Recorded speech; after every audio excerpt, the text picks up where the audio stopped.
ostavite tu tužnu pjesmu.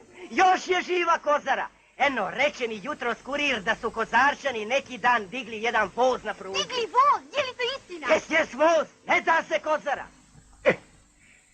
Znamo mi ko to tamo diže vozove. Digli voz? To je on! Kozarčani, joj, Kozarčani, potrgali prugu, potrgali prugu. Kozarčani, joj, Kozarčani, potrgali prugu, potrgali prugu. Ej, narode! Drugovi i drugarice! Tišina! Drugovi i drugarice! Javljam vam jednu radosnu vijest. U našu krajinu stigao je vrhovni komadant, drug Tito, sa srbijanskim i crnogorskim proleterima. Živio drug Tito!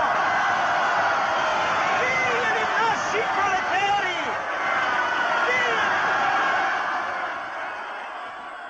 Živjeli Crnogorci! Vidi staroga!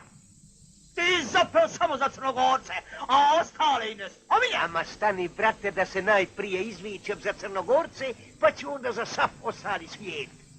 Dobro je biti svaka nacija, ali je najbolje biti Crnogorac. Živjeli, braća Crnogorci! Živjeli! Mir, narode! Stanite! Mi treba što ljepše da dočekamo našu braću, naše proletere.